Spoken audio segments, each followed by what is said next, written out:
every year and leave the partner, the husband or boyfriend or whoever, behind. And they take, you know, I don't know if they take the kids or they leave the kids or whatever, but they leave the partner and go and spend time for several months on her own.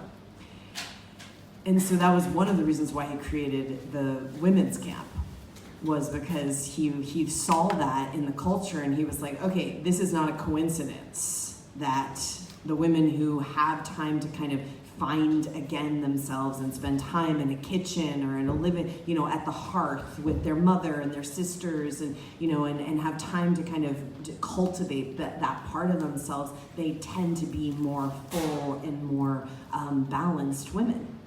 So when they come back, because women hold the caliber of the relationship, so when they come back to the relationship, in this instance, but I'll give you lots of different instances, when they come back to the relationship, they're more full, they're more happy, they're more themselves, and that just is a more fun experience for their partners and their children, and then they're happier. And we have a saying in America, which is, when mama ain't happy, ain't nobody happy.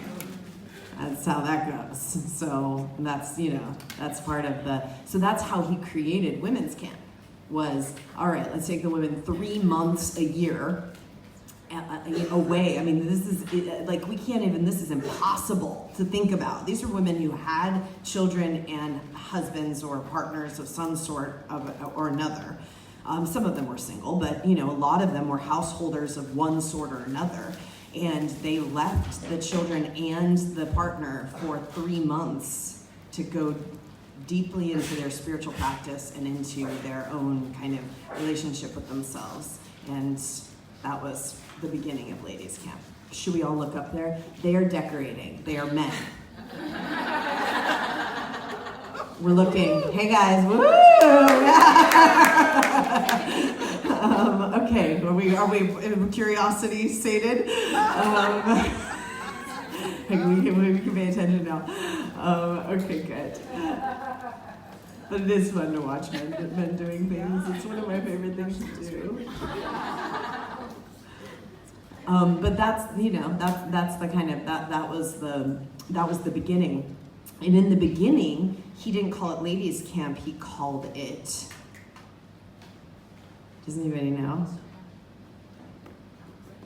Women's Grace Movement of America, which is where I got Men's Grace.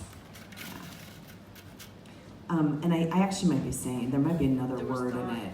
Yeah, Women's, Shivapi, do you remember what he called it? It was kind of a long title, Women's Grace of God Movement. Yeah, you're right, Janice. Women's Grace of God Movement of America, I think is what he called it.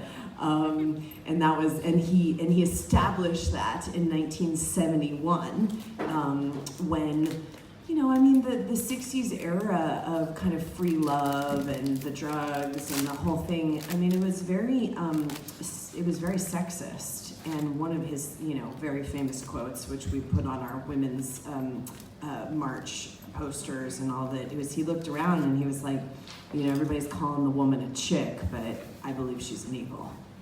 And that was a big statement. Just to put it culturally, in the 60s and 70s, all women, it was like, they called themselves chicks, they were called chicks, and that was, in America, that was kind of what was happening. Let's open a little bit more.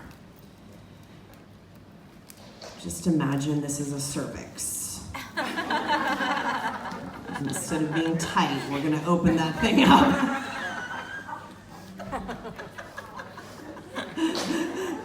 My boyfriend is doing a women's program this year, and he's like, I'd like you to come in and do, a weekend on the cervix with them. And I was like, my pleasure. Because I told him, I'm like, you are not allowed to talk about the cervix to these women. It's creepy. Stop. You got to put your boundaries somewhere, So that's kind of, that's how the thing, and then it became the Women's Grace of God Movement of America, became this women's training camp. It was 3 months, and then it dropped, like in the 80s, it dropped to 2 months, and then in the 90s, it dropped to 1 month, and then, you know, it's like a week long or whatever. So everything's speeding up, so we have to try to do as much work as we can in a very small amount of time. But we wanted to, we did one in LA, we did one in New York, and now we get to do one in Europe, having this little kind of gathering of the Korean Women's Leadership Society. And we made this kind of society, really, I was at some of you might have already heard this story, but I was in Boston at a YWCA. And do you guys know a YWCA? It's called Young Women's Christian Association, which is kind of like a community center. But there's YMCA is more kind of known, but then there's YWCA. And they used to be, Shivapreet, what were they? Like, they were community centers. Shivapreet comes from a long lineage of YWCA directors. Do you want to come on that? Shivapreet's grandmother, like, established every YWCA in Arizona single-handedly. Do you have history on YWCA? Not a lot, but just like appropriate activities for like women, like bridge and volleyball, and, you know, just to like create community for women that was like appropriate in society. But also, like, it was a place where a lot of kind of the suffragist movement was embedded, and a lot of, you know, inappropriate women's kind of stuff was happening in these YWCA community centers, because if you've seen Orange is the New Black, what women do is what? We create community. For bad or for good, it doesn't matter where we are, what we're doing. We create community. That's what women do. That's what's so, I mean, it's very beautiful. So whether it's in jail or, you know, whether it's at the YWCA or, you know, wherever it is. And one of the women, this very beautiful woman that I met, who's kind of an old timer, Yogi Bhajan old timer, she said that in the early days, this really stuck with me, and I say it over and over again, but in the early days of the women's, the Grace of God movement of America, the women's training camp, he then started calling it the Kundalini Women's Training Camp, KWTC.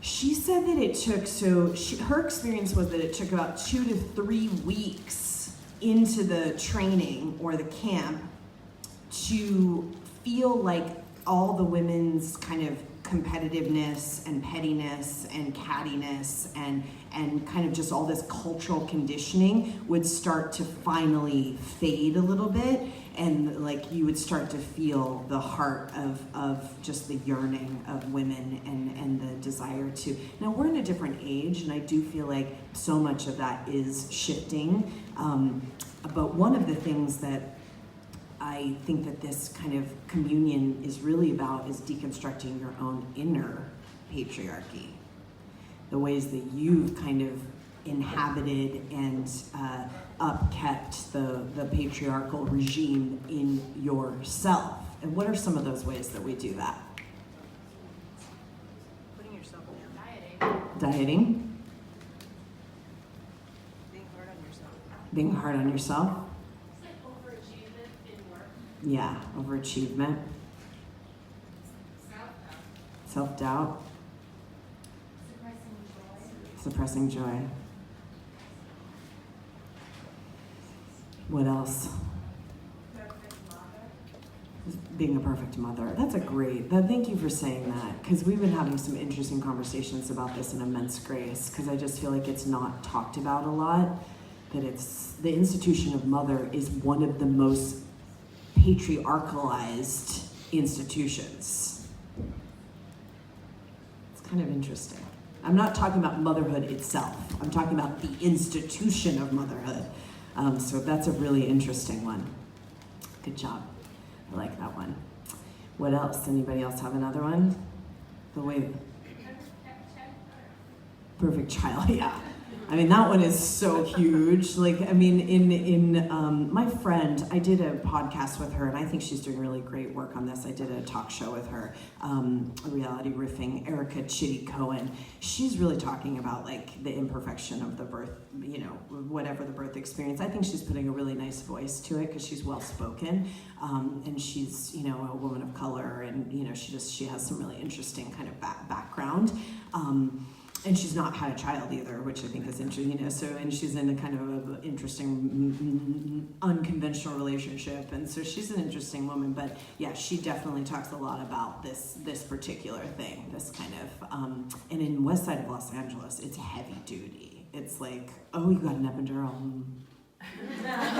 You know what I mean? Like, you really get some shade if you didn't, you know, if you didn't, it's intense. So that's a cool one too. And they actually, there's a great article, we should put this up on Aquarian Women's Leadership Society forum. There's a great article that, I think it was Time Magazine, kind of deconstructed some of this, it's recently, it deconstructed some of the ways that the birth industry, the natural birth industry has become kind of another way that we've inherited this perfect, you know, kind of thing, and what are you breastfeeding, and how long are you breastfeeding, and you know, all this kind of stuff, and that means that you're either, you know, the perfect or imperfect woman, and all this business. So yeah, that's a good example, because really anything, the way that this is why it's so important to come together like this, is that anything can be co-opted. If the inner patriarchy is dominant in you, anything can be co-opted. Something as beautiful as a natural birth or breastfeeding can be co-opted into another reason to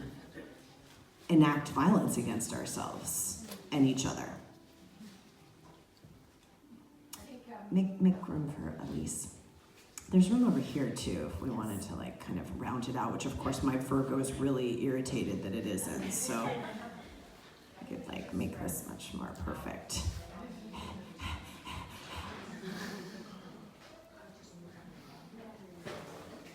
We have one more coming.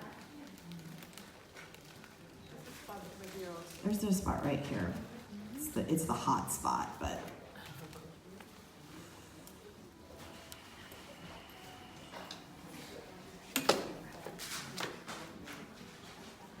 yes. I think I'm conflating wealth with worth. Yeah. Big thing for women, and kind of capitalistic contamination of patriarchy. Yeah, absolutely. A woman named Madame Gandhi, who I interviewed for Reality Riffing this season, and I spoke a lot about, like, okay, so we know the kind of pitfalls of the patriarchy, like we kind of know the more obvious pitfalls of what patriarchal kind of leadership looks like, but we were talking about, yeah, exactly, the toxic mimic, like it's almost, and a lot of us have been through this, and this is why we're here, is we've been through this part of it, and we're trying to figure out a new way, and really my mission is that we create a place, a kind of think tank, and a bee tank, and a self-creation tank of women who are creating a new archetype on the planet of what it looks like to be powerful and a leader, and sexually empowered, and economically empowered, and you know, mentally and emotionally empowered. So this is one of those things where, yeah, what is it, you know, in terms of economics and money and worth and, you know, all of that stuff. And so we had a good discussion about that. She's a really interesting woman, and just what that mean, you know, we know what the toxic mimic of like being like the ball buster kind of, you know, the toxic mimic of what that looks like. So then what does it look like to start to lead from, I mean, ultimately, it's like leading, you're basically finding the leadership from the womb, or from the you know, the nervous system, the brain that's bigger than this brain, of the intuition of, and then if you really want to put, you know, because of this, I like to talk about this stuff, the cervix. How do you lead from your cervix? It's like a whole nother situation. Like your pelvic bowl, or like your cervix? Your cervix. I mean, that thing is like you know, I mean, I'm offering it as one way to think about it, you know, because the cervix is the pathway to the heart, which is why when women have deep sex, it's very hard, no matter how the person acts that they had sex with, to want to let them go. Because if they helped in any way to open up your cervix and then the heart opens up, it's really hard. It doesn't matter how much of an asshole that person is. That's why. Yeah, that's why. That's why. Yogi Bhajan called it the bridge of 7 constructions. Am I saying it right? The bridge of 7 constructions. Have you guys heard me talk about this? It's very interesting teaching. He said that basically when that happens to a woman, I mean, it can take 7 years to get over that just one sexual experience. And that's why I'm really, and I talked about this with Madame Gandhi too, because she's 28 and she's, you know, I don't know, I think she considers herself, I don't know if she considers herself transgender, but she's certainly, you know, identified in different ways and whatever. So she's an interesting young woman. She's identified as a woman. And so we talked a little bit about how sexual freedom or sexual power has been co-opted in the technological age and in this kind of current time. Part of what's happening with that is that this is the toxic mimic of real sexual power, is that it looks like promiscuity or casualness around sex. And I'm not saying, so I think, you know, let's pick that apart a little bit, because what you need to know as a yogic scientist is that if you have a deep sexual experience, it could reverberate through your nervous system and your consciousness for 7 years, and take it another step, it could for 7 lifetimes. So the bridge of 7 constructions, it's very deep. Right? So, and I hope for you that you have those types of sexual experiences. I mean, you know, it's worth it. But you have to know what that can do in your system. And so, you know, that educates you and empowers you to make certain choices in terms of, like, you know, they used to call me the makeout queen, because it was like, I'll make out, you know, it's like when I was younger, it's like, yeah, I mean, all's fair in make out and war, you know, but actual penetration is a whole nother story. You know, because then you're getting yourself into a whole biochemical, and this is where they imprint on the aura, and then you can't stop thinking about the person, even if they're like totally behaved badly or they don't treat you well, or, I mean, it does not matter whatsoever. So, you know, it's, so you gotta be willing to take that, and a lot of times it's totally worth it. But if you know what you're getting yourself into, then you can also know on the other end, this is biochemistry. This isn't because this person is necessarily someone I even want to be around. It just it had this great opening, and that's a treasure, that's a gift, and it can be really seen that way. And then, whatever. But it's just good to know this stuff about ourselves. But this is what the training camp is about. Because just being in a space, because can you feel it? You know, just being in the space with all of these women, you start to change. I mean, that's just the way it is. And all of your little, all the things that kind of are here can be healed, and really things can change very quickly, because already the energies changed quite a bit in the room. Sorry, one more. Yeah. There's a lot of us. It's amazing to me. I went to go get my sandwich. Yeah. And I was thinking about that question, and I was like, I wonder if that's too personal a question to ask in front of a whole bunch of strangers, and then you just answered it. So that's cool. What question? Well, it's a question about what do you do if you have this sexual relationship with Yeah. a man, Yeah. and you can see sort of ethically and spiritually. Oh, this is so great. Solid, Yes. and yet the kind of connection stays years afterwards, and you're like, what is wrong with me? Somebody, we were going around, somebody was asking us, like, okay, what's your type? Like, it was a bunch of people, it was like Rama crew, it was like, well, what's your type? Like, who are you into? Whatever. And I was like, when it got to me, I was like, well, I like guys who ride motorcycles and hate women. And everybody was like, You know what I mean? You can't, I mean, you know, I certainly don't want anybody who does yoga. I mean, but you know what I'm saying? Like, you can't. Yeah. So then, the other thing was on contamination, so I'm still stuck on that. Yeah. I want to ask you about, particularly, California, where I also live, there's like an obsession with aging Yeah. for women and the hatred against women as or us against the age. I'm in my mid-40s, and I'm like having feels. I grew up in a yogic family. I grew up knowing what patriarchy was as a self-reclaimed Yes, feminist. yes, It yes. has to make a difference. At 44, I'm like, do I start doing this shit? Yes, Like, yes. I'm not on these horrible, like, thoughts. I'm like embarrassed to have my own thoughts. And Yes. I just want to know, like, what do you, how do you talk to sisters who are in the battle? Anybody resonate with this? Raise your hands so that we can just have an honest moment about this. Almost everyone here. Okay. Right, so okay, that's good. One thing that I noticed this when I moved to at Los Angeles, and this was just like a very marked moment of like, oh, I'm picking up on that because my mind is open, I'm picking up on thought forms that don't belong to me. So what happened to me is like in New York, there's not as much a fascination in terms of like on the boobs, and this was you know however long ago. So I think it's we're now in the butt era. You know, some of us, you know, it's like shoot, you know, finally the butt's in. But you know, we were in the boob era at that point, and I remember. I had never ever thought it before, but like I remember when I first moved to Los Angeles, I was like in meditation and I would see like a thought form around like, should my boobs be bigger? You know, like something around my boobs, which I'd never thought of before. In fact, I'd loved like being kind of like being able to wear things that like women who have, you know, bigger chests couldn't wear.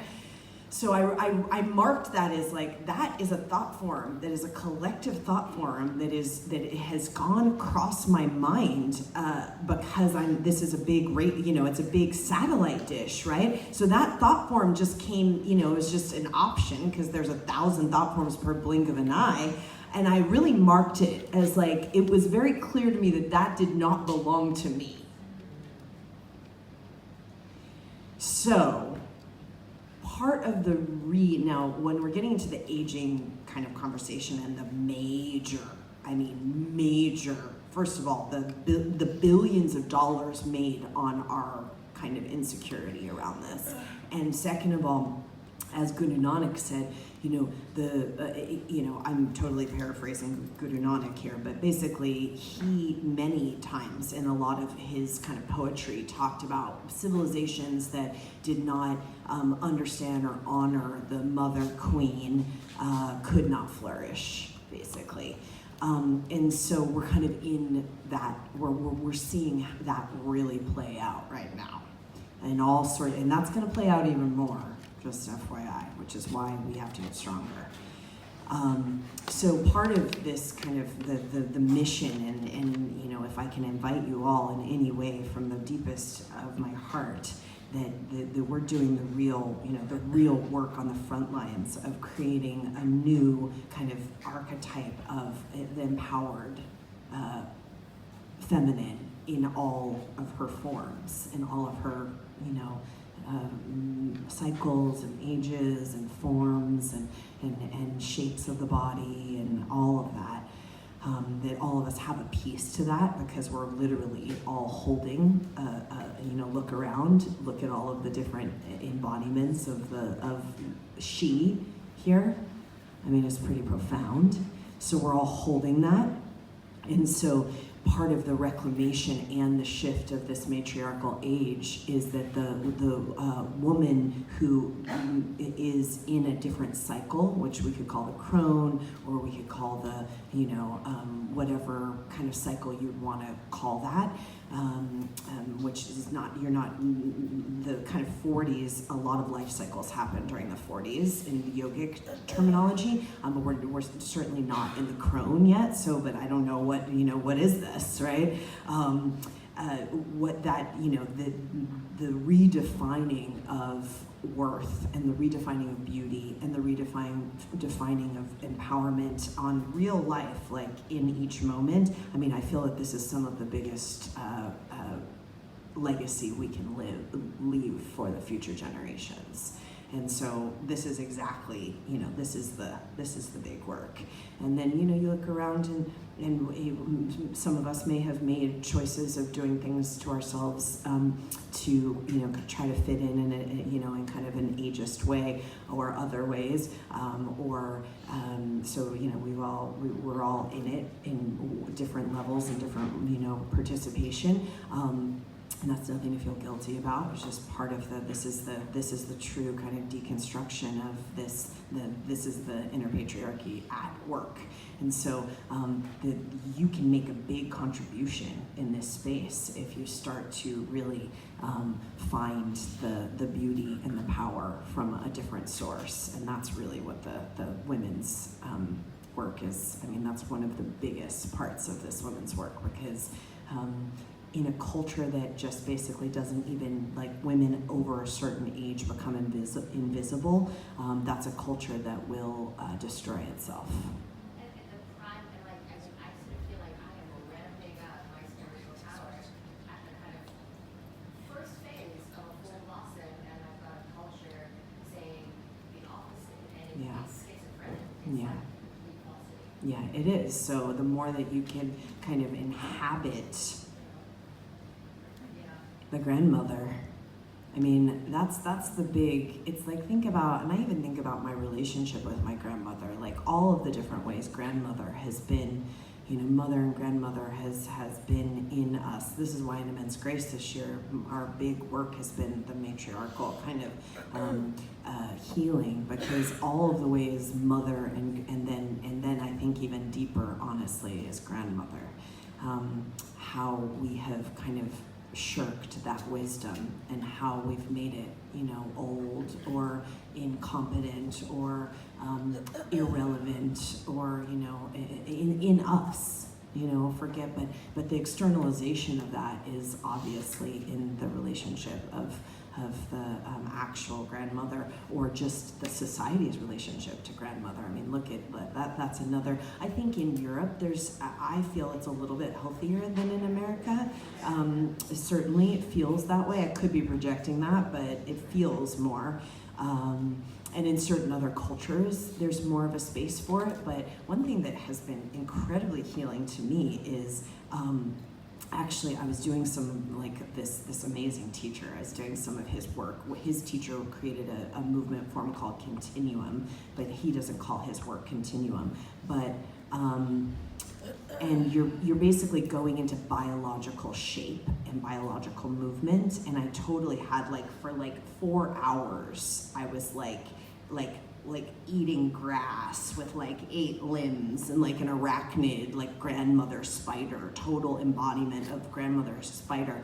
And since then, I feel that my whole relationship with grandmother, and this is before Immense Grace started this year, has totally, like, not changed in my mind, but changed in my.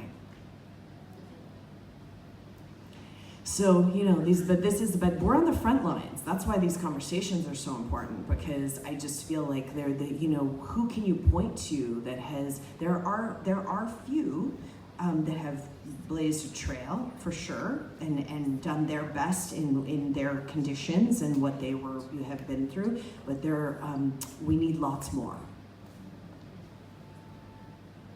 So that's the good work. Thank you for bringing that up. I think that's big. Anybody else have anything on that? Because I think it's a big conversation.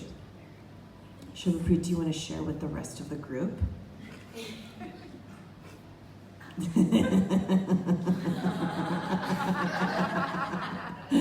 Are you sure? Okay. Go ahead.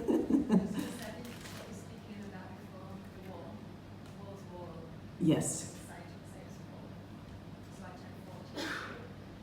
You turned 40 today? Oh, this year. Okay, yes. But I'm not owning that because it's what society says 40 years, and I don't want to be part of that. Right. Yeah. So I don't have children, I'm single. Yes. But that would say I'm not going to have children, I'm not going to get married, I'm going to do those things. Right. So I feel like it's so important, isn't it, to create your own story without mattress. Yeah. Create what we want it to be.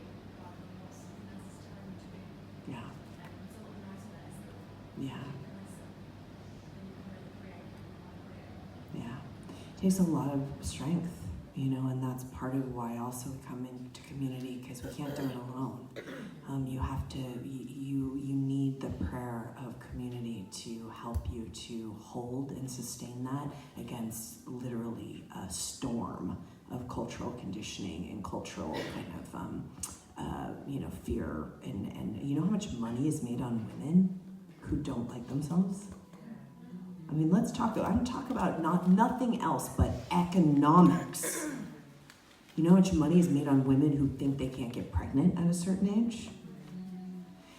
I was talking to Latham Thomas, who is, again, in the birthing world and on reality riffing. I'm really happy about some of these conversations we've had on reality riffing. There's been like some really good feminist kind of rhetoric. I know we need to get it together.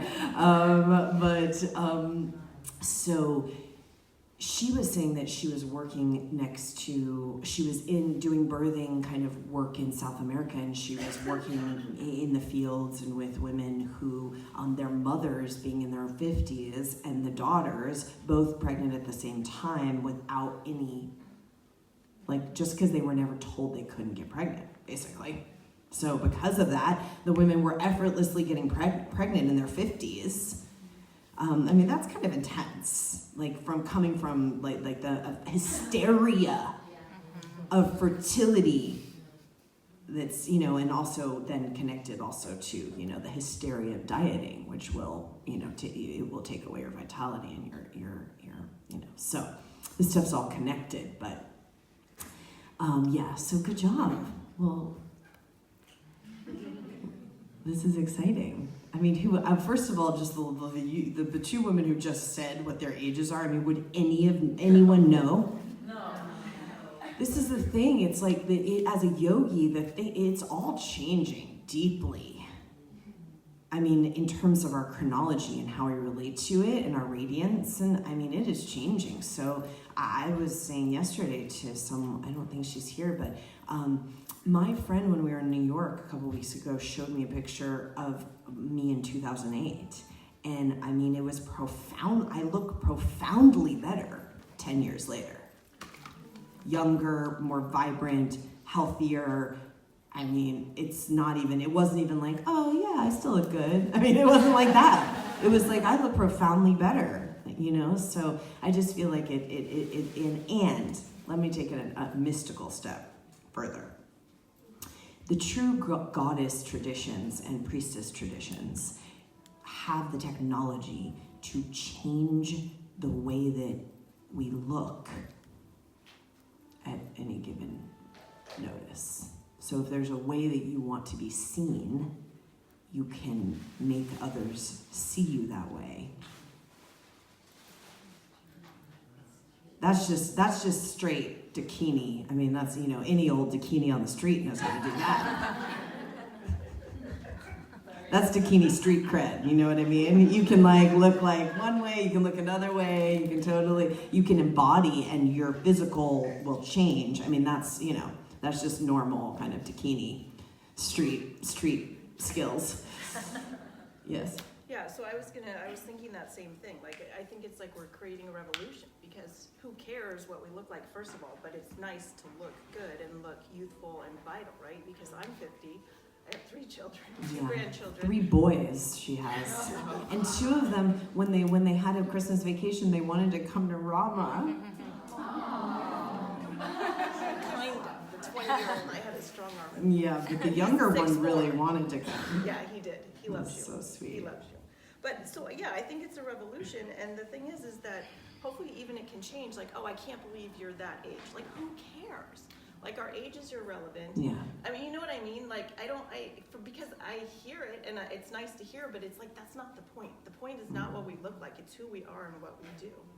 I hear you. Do you know what I mean? I know what you mean 100%, but I'm going to But it's good. But it's I'm going to be really clear about this, because I think in some spiritual traditions, it's like, it's not our body, it's not our thing, but and I don't mean that it doesn't matter. Yes, because Yogi Bhajan was really clear about this. He was like, women who are off balance physically, and in the way they're relating to their physical body, and also in any kind of hormonal imbalances, or it can be a relationship with you and your body, like you're just your relationship, or an actual imbalance of one sort or another, are unhappy. Because women are embodied. The Shakti wants to flow through a clear channel. And that is one thing. So I think that's part of what has been twisted by the kind of patriarchal control conditioning, twisted into a toxic mimic of what the yearning of the kind of Shakti essence is, which is, I want to be in full blossom. I want to be in full bloom. I want to be in full vitality. Like, what's right? good for you? Yeah, the vitality. We're making a new normal, so that's cool. Yeah. Yeah. Yeah. Yeah. And that's why also Yogi Bhajan was really, he was tough on women. It's like past 36, there are very, specific things that you have to do for your metabolism, for your digestion. This is why we're all into, all of my Men's Grace women, 10,000 steps a day, 5 miles a day of walking is just what women need to do. You need to sweat every day. We have a more sensitive system. So you can't treat your system the same way. And again, it isn't the kind of way that it's been twisted and projected and then used against us. That's the toxic mimic of it. But the ultimate kind of heart of it is that in order to be able to do what we know we need to do as women, we have to be able to hold a certain caliber of health and vitality and embodiment and empowerment through the actual physical form. It's part of the thing. That's why we got to move and dance and eat well and chew and digest. And men can eat much differently and have a different experience. Although Yogi Bhajan said that women's metabolisms are it's actually a lie. Again, another toxic mimic of the patriarchy. Women's metabolisms are more powerful than men's. And the reason being is because our metabolism is created to create other life. Whether we choose to do it or not, our metabolism works strongly to be able to create another life form. So he said that is, basically the metabolism of a woman is the heartbeat of the universe. So if your metabolism isn't working in a way that is creating vitality and making you feel good, then you're not in rhythm with the universe. So this is how these things you can see how the essence of it is actually truth. But then it's been used to kind of control and condition and make us feel bad about ourselves. So that's the kind of thing. Somebody else had something to say. Well, it's kind of on the other side of the spectrum. Yeah. I feel like something that gets, especially like I'm a yoga teacher and I've been teaching for 8 years, and I'm from New York, and it's like the over-sexualization Yes. of this industry is getting, it's kind of what's also brought me more to like this, like the spiritual side and the kundalini, I'm so tired of, photoshopping my ass and, like taking half-naked pictures, and that's what brings students, or even thinking that that's what brings students to my class. Like, I don't, I just revamped my whole, like, website and everything because, while the images were beautiful, like, I was in a leotard. It was just like, I think people are just looking at my butt. Yeah. And, I had to become okay with, like, okay, well, this, probably won't get as much whatever traffic, but like I don't really agree with it anymore, and I don't like feeling like I have to like sell my physical, like especially when I'm not maybe necessarily so comfortable in my own physicality, and that's what's I just think it's just an interesting the way in which it's so competitive in New York. Yeah. Like that's how you have to, that's like what you're told to do. Like I was starting my own business and I met with a branding and marketing person, and that's what they told me to do. Really? So I stopped. They told me to What did start, they tell you? They told me to start like a whole new social media, like a whole new Instagram and a whole new, and it like just post pictures of myself, like In doing yoga postures poses. and Mhm. whatever, And I was just like, But what were I their don't- words? I'm so curious. What did they tell you to wear? They Nothing. were like, well, what works, what on your Instagram now gets the most likes. And that's what fucks me up too, because, like I like my Instagram, like whatever, Yeah. it's like pictures of my knees and like, Mhm. like my friend, and it's like those posts like don't get nearly as much Yeah. as when I'm like, and it's like it's like weirdly insulting. It's like, Yeah. also, but like, thanks. Yeah. Like, I don't know. Yeah. And so I tried, and I got like only a couple of posts in until I was like, fuck this is so ingenuine. And Yeah. I dropped the contract and everything. So I was like, this isn't me. And Yeah. I don't know, it's just so hard to fit into this mold. And it's the last thing, especially as a teacher. Like, I don't know. I don't know where I'm going with this. You know, one of my favorite things. This is it's a great conversation. I love this conversation. It's so hard because Yeah. and then you see like all the more famous celebrity whatever and they're like naked and I'm gonna sound I guess quite judgmental right now, but and they're just like and then their like quote will be like, don't sexualize your body. Like, Yeah. No, I know. That's what I was just about to say. Meanwhile, they're like ass naked and like looking damn good, but Yeah. and Yeah. I'm like, I'm so confused, like, I don't know, I think as women, like, it's also up to us to, like, desexualize. Like, I've always felt that pressure to, like, Mm-hmm. I've always felt that I have some sort of stigma where I'm, like, sexualized, and so as I've gotten older, it's like, I don't know, I'll dress a little more, Yeah, that's like, what I mean. When I butch said and- Yeah. Yeah. just because it's, I don't know, and then people think I'm, like, 12, and I'm like, Yeah. I'm not. Yeah. And it's just weird. It's I think very, you get tired. yeah. I really resonate with that because I work in performance and me, and like that's my whole career. It's a profession like that. Yeah. But you're tired. I really understand that what you're saying about you just get tired. You're just like Trying so fucking hard. and so yeah, and that's sort of the status from you, I think. Yeah. Kind of gone. Like what you said this morning is so hard to turn away from yourself. Yeah. The energy that it takes. I've been working in for 20 years, so it's a lot of energy. Mhm. It's a long time to spend to kind of against this industry that's constructed very much about that. And I think the tiredness is really the status of you. That's my experience. I mean, I'm in that right now. I'm in that experience right now. So I get it. Yeah. Well, I talked about this a couple of days ago, but it's a very interesting article. You would like it, and I think there's more than discourse on it. That this most recent Star Wars got really bad reviews from kind of a bunch of different outlets that are kind of male dominant reviewers.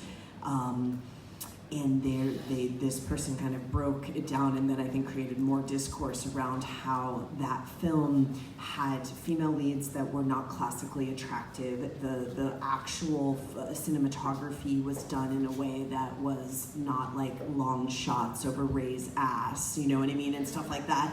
Where normally the kind of the female character, if there is a lead female character, at least you get the cinematography of watching her be hot, you know what I mean? So, but they really kind of shied away from that and did something different, and it got it kind of got really bad reviews, like and people were trying to figure out why, and then this whole kind of discourse came up.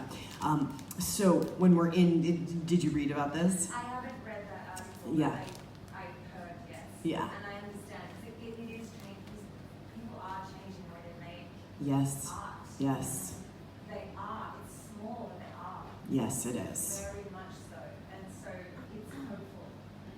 I don't want you to lose hope. No, I'm not. Yeah. No, and this is, I mean, if I can say, I have very consciously, put out and continue to put out images of women that people are like, I love it. that we never, I mean, we're like Hasidic Jews. Like, we don't even show, I mean, like, we put like a neck and like an ankle. I mean, you know, you never, with the images we put out for all of our, everything Rama, are beautiful women fully dressed. And there's something, so I'm very on the front lines of this particular conversation in the wellness industry and in the yoga industry, that there is another, and I'm telling you, we hear from people, men and women, who are just like, I couldn't stop looking at that photo. You know, so it's a lie. That's the thing you have to get, is that it's actually a lie. And I just saw a beautiful film, which some of you might not like because it is about a polyamorous relationship, but it was written by a woman, directed by a woman, produced by all women, and it was about the man who created Wonder Woman. And it was a whole thing because they had a very scandalous, very loving relationship, him and two women. And the two women actually had a very deep sexual and emotional relationship. He died and they stayed together for another 38 years. So it was kind of interesting, but I was thinking about why it touched me so deeply, because I think it's the best film of 2017. And it was really, even though there was sex scenes with two women and a man, so, you know, that would be like a porn scene normally. If it was done so beautifully and so, like, I mean, just, so it's happening. It's super happening, and so you can be a revolution of this change. And I just want to dare you to put out images of yourself that are so like, and whatever you're wearing. I mean, really, it doesn't, I mean, you know. Well, that's the thing, it's like, and it's not to say like I'm ashamed of my body, but you know, it's like other like societal views, because they've sexualized it, have made me feel, it's like made me feel dirty. Yeah, You know, and this, yeah. I mean, I've been teaching 10 years, like this has been going on from the fucking beginning, where I've been told like, well, he only came to your class because you're, you know, because, you know, like because of your looks, or because, and I've always like, and so I've always felt like I've had to like dress down, you know what I mean? Like, be so careful, and it's like, but why? Like, I'm pretty, I don't know. Yeah. I just, Well, this is a longer conversation. This is a longer conversation, but I talk a lot about this, and it's called modulation. When the Shakti actually starts to run through your system, you know, in a dominant way, when the energy starts to run, and again, this is where the chronology goes out the window, the 10 pounds goes out the window, the whatever goes out the window. You will, I mean, of all ages and genders, and I mean, people are just going to be like, you become magnetic. So it's like, I mean, they were laughing at me because I don't remember what I was wearing, but it was like we were walking down the street, and it was like we were somewhere, and it was just like every single person, woman, man, and child, were like neck crooked at us, and we weren't even like, I mean, we're certainly wearing like what we always wear. I don't even think my hair was down, which can be like a, but you know, I think it was like, I mean, woman, man, and child, neck crooked, to get a look and get a feed of the aura, because that's what they're actually attracted to.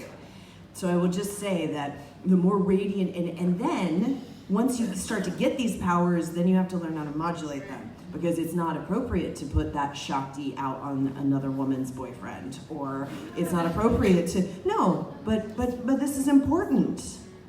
Because then we can start to respect and honor each other, because all relationships are about the women in the room, what their relationship is. Because we're the relationship makers.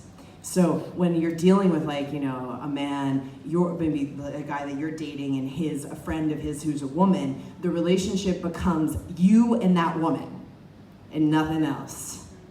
My ex-husband's girlfriend is a very strong, and I respect her very much, this woman. And the moment that he got with her, I was like, you know, bye, Shane. Because now I have a relationship with your girlfriend. And we, you know, we have a very deep and meaningful relationship, because that's what's going to then, that's primary, always.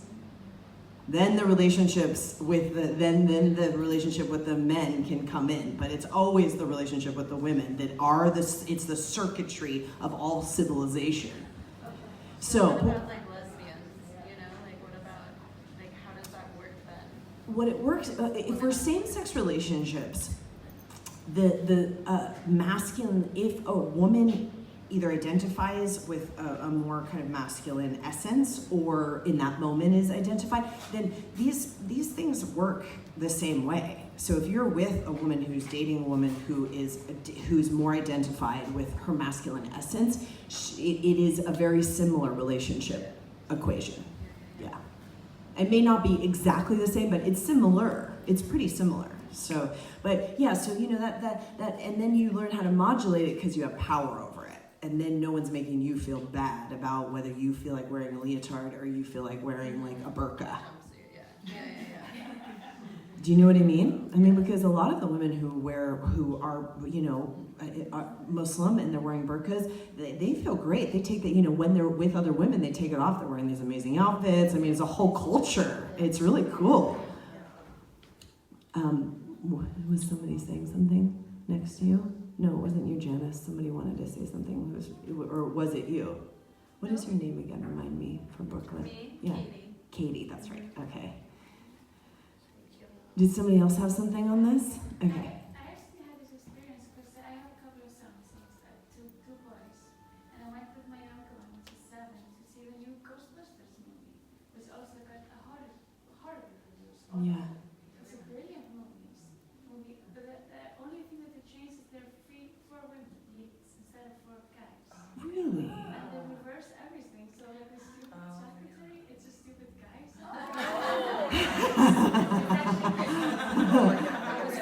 What is it? What did you say? Okay, I don't know who that is. Okay. Oh gosh. I like him. Is he a feminist? We're into him. Yeah. He is now. Yeah, exactly. So it's a really good movie. And Yeah. it's at least as good as the other one, but it got harder reviews only for this reason. And I went with my son, and he loved it. And then when we were walking out to the theater, there were like 4 boys, like 10 years old or something, who standing at the front of the theater just playing, like being like Ghostbusters. And they obviously love the movies. The 4 boys, like 10 years old, went together to see this movie with 4 female leads. Yes. And they didn't bother They have no problem. Exactly. I think their intellect is like, I think it's scarier for women to be, you know, strong because of their intellect versus their, you know, I think. Yeah.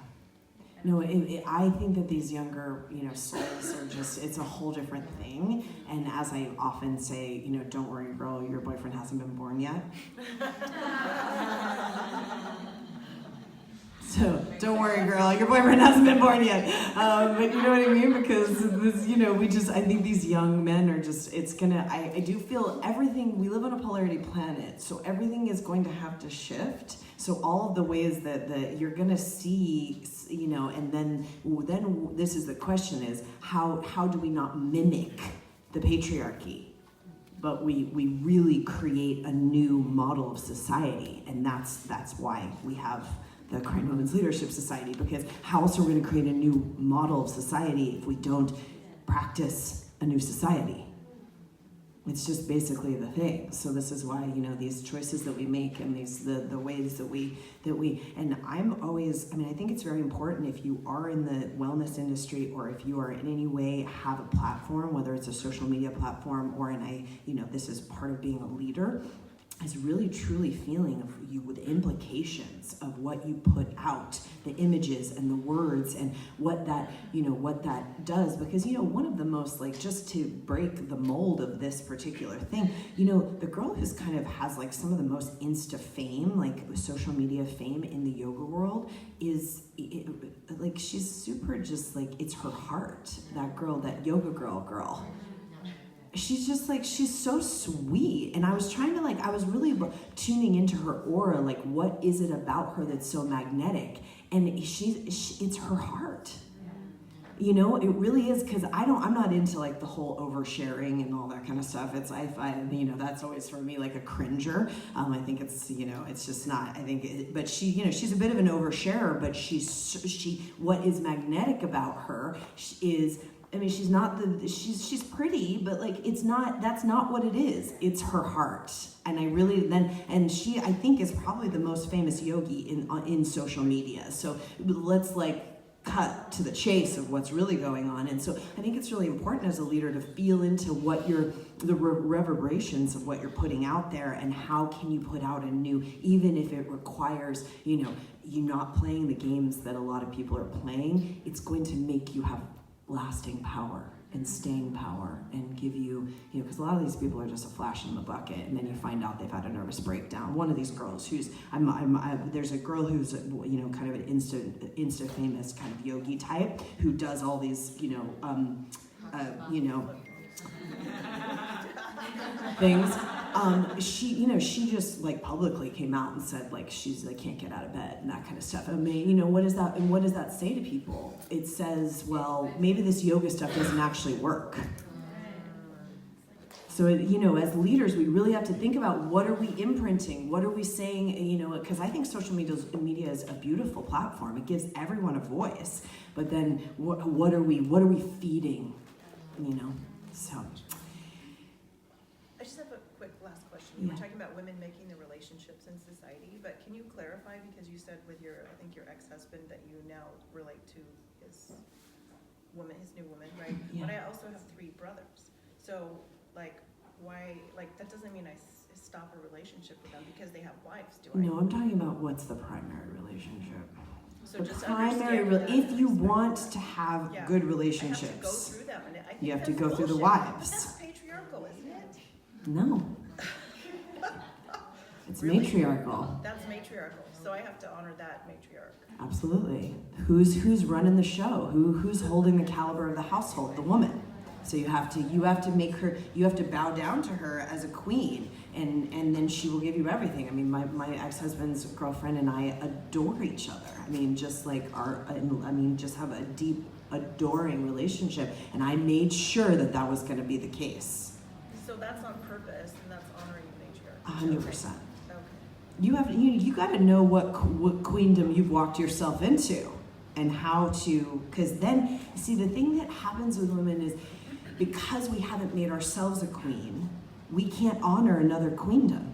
A true queen can get down on her knees and honor another queen. That's a queen. And there's a beautiful scene in that movie I just said, where one of the women just gets down on her knees and goes, and it's just like chills. Both me and John were just weeping. It was so powerful. That's how we start to, instead of going behind each other and triangulating and all this kind of stuff, it's like, who's running the show here. It's the queen. No, you get down on your knees and give the queen some respect, and then your life is going to be better.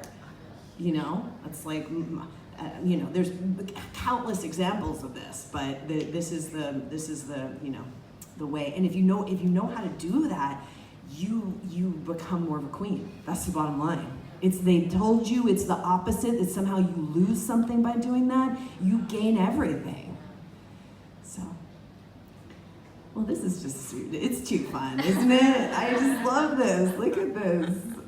Thank you so much. I just wanted to have a moment, and raise your hands if you are currently a member of Aquarian Women's Leadership Society, so I can just get your faces. Are you not raising your hand on set yet? You're not? Okay, cool. Okay, and then if you're interested. What we do is we have something called a men's grace, which is a much more intensive and financially and time-wise and more of a commitment. So we wanted to create something that was a little bit more of you didn't have to put as much time and resources into it, and so we created Aquarian Women's Leadership Society, and it's a different experience completely. It's much more of it's just turned into this incredible thing. I don't even know, it's like blowing my mind. Yeah. There's women from all over the world, and the Facebook page is so active and so supportive, and women just, so basically what I do is I kind of tune the space, and we create this kind of multi-layered experience of development of you, your queenhood, your leadership, your Shakti, and each month is kind of a new adventure into that. And then, we practice together, we talk about it, we support each other, we ask questions, there's time with me, there's time with each other, and that's kind of the way we've created it. But we're just blown away by the experience. And the next thing we're going to do is we're going to have an Aquarian Women's Leadership Society book club, which won't require membership. So for those of you who don't want to become a member, or you are thinking about being a member, that'll be a way for you to participate a little bit. And then also through Rama Foundation, we are awarding scholarships to women, but particularly I really want to get women involved from all countries and socioeconomics. It's really important to me. So if you have someone that you think would be of a fit, please send her over to us. And if you have any other questions, Shubhaprit and Joanna are here, and Satya and any of the other women who are in Aquarians. If any women who are in the Aquarian Women's Leadership Society want to say anything about your experience, because I think that's the most relevant. Okay, anybody? Oh, I do. Yeah, it's awesome. It's what I said before, is that the curated experiences that you put out there, the practice, the meditate, the curioso, but specifically the practice and the meditation, because there's so many things to choose from in Kundalini. She breaks it down every moon cycle, and then then they leave it there cumulatively, so you can reference it, and then you can have it on your phone and do it anywhere. I go to the beach, I go to the forest, I do it at my doctor's office.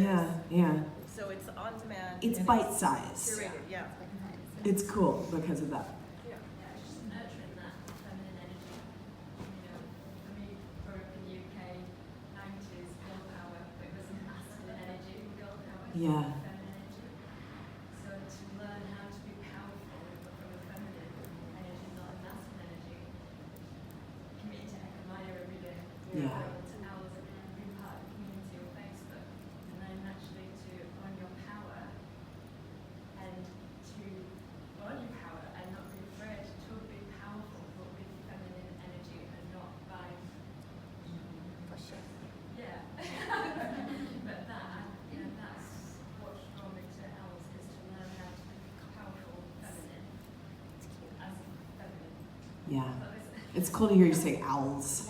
Honey Jeevan doesn't like acronyms. Like he doesn't like when we shorten things. He was like AWLS. Like no, but I mean that's what we call it. But I haven't heard anyone call it owls. So that's so cool. Yes. I'm very new to the society, and I can't wait to really get into this combination of Kundalini and a tribe. Yeah. Yeah. I'm very excited about that. Yeah. It's seeming to be just kind of. I mean, you know, these things have their own. We're just, and then it has its own thing. Yeah, I will also just say for the practice, just you can do a meditation on your own, but just knowing that there's so many women practicing you at the same time, for me at least, had just meant that if I really gotten down to this meditation and done them for the 40 days or the moon cycle, and know that other women are doing it as well, seems that it just totally amplified the whole experience and the results as well. So Yeah, the practice of itself. Yeah, the results have been. I mean, I can't, like, you know, miracle after miracle. That's the stuff I love. I love results. Like, I want the real life, like what's actually happening. And I think that's been one of my, like, greatest, it's so incredible to, you know, the miracles that happen when two or more gather. And one of the biggest deconditionings of the patriarchy is the nuclear family myth. Is that, like, we're alone. And what our ultimate goal is to get a partner and maybe have a kid and sequester ourselves and until we die. I mean, that's nuclear family, and it's such a lie because no one is happy inside of that structure. You name me one person, you know, and so we have infidelity, we have all these kinds of things that happen when people feel like love is being cut off, because love can't be cut off.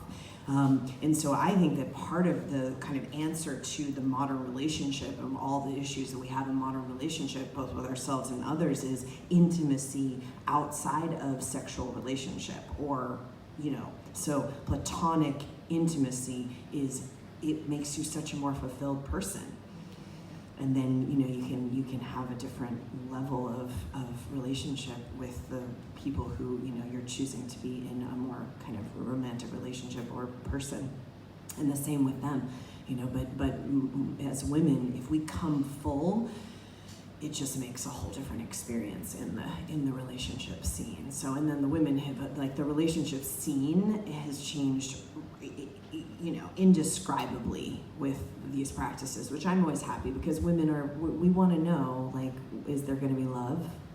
We're relators. We want so relationship is a big part of the Shakti kind of power, and having good relationships and with ourselves and others is part of that. So, okay. So that's the kind of deal, but we're going to here very soon launch this book club so that, you know, we can have participation even if you don't want to become a member.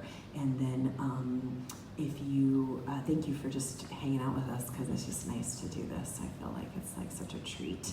And is that on?